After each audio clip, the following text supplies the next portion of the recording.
Okay guys, welcome back na naman sa aking YouTube channel. No, ngayon yung day 16 na paglalaro natin itong si ROM. So currently meron tayong level 67 na character at meron tayong 21,000 na power score. So regarding dyan, may content tayo paano napapataas yung power score. Sa pamamagitan ng collection, monster codex at syempre yung paggawa ng alt para maipasa yung makukuhang epic galing sa alt. So ngayon, magmimint tayo ng token kasi meron na tayong 96. Currently, bumaba syempre yung price ng Chrome token. Pero good thing lang guys kasi nga, yung T-Daya, kanina kasi 86 yung 1 token. Ngayon, 81 na lang. So sumasabay siya.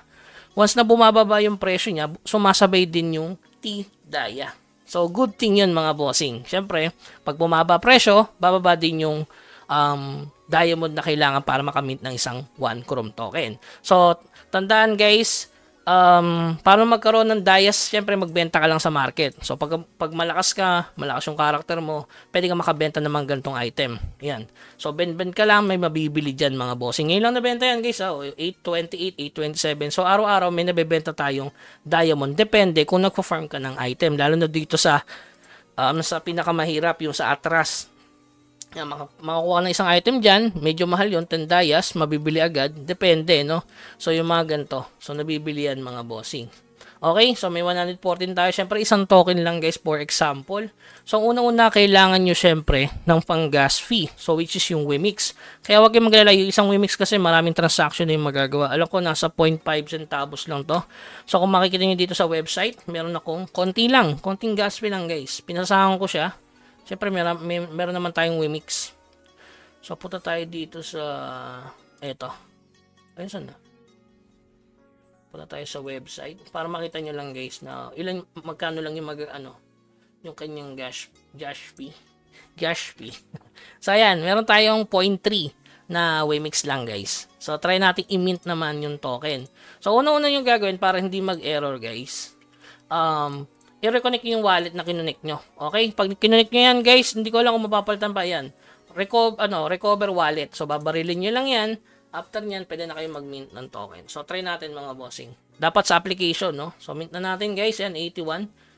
Tingnan natin, yun, no? Okay? Yan. Wala na to, guys. Once na nakapag-mint ka na, hindi mo na mapapalitan yung wallet mo. Ayan, nakalagay sa notice naman. Ayan, no?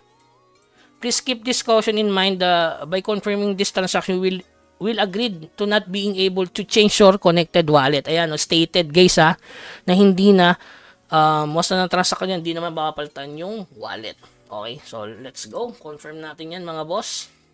So wala na. Once na kinonfirm mo yan, nag-mint ka na.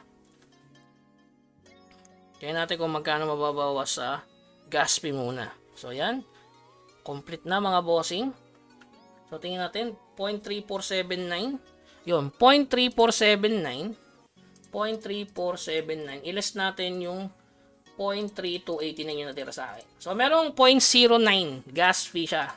So, bali, 0.7 centavos lang. So, tingnan natin yung Chrome token kung nag-reflect na dun sa mismong website. Iyon, ano na guys. So, nag-reflect na. Magkano yan, Kuya Bugs? Ngayon, alamin natin kung magkano siya.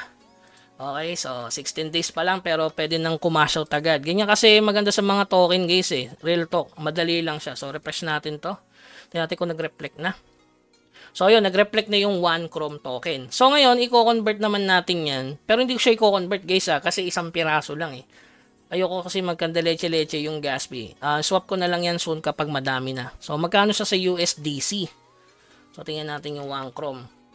So, meron tayong 1.07823 USDC mga boss. So, convert natin yan dito sa Wemax. Halimbawa, gusto mo nang i-convert sa Wemix.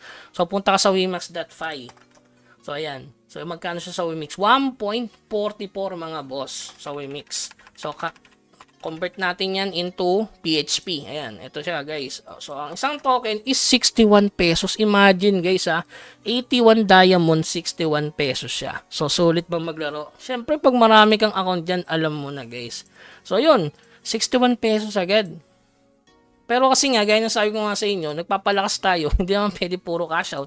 Kasi walang magiging laman yung ating character. So, ito sana kung kinash out agad natin yan, syempre. Pero sa umpisa kasi, kailangan mo muna mag-progress. Hindi pwedeng puro labas ng labas. Kasi yung crystal, pinakamahalaga dito, actually, binibili ko yan ng crystal. So, isang source din yun para maka-diamond ka. So, ito, kailangan mo mag 25k. So, pag meron kang crystal core, pwede mo ibenta yan sa market. Mabenta yan, guys.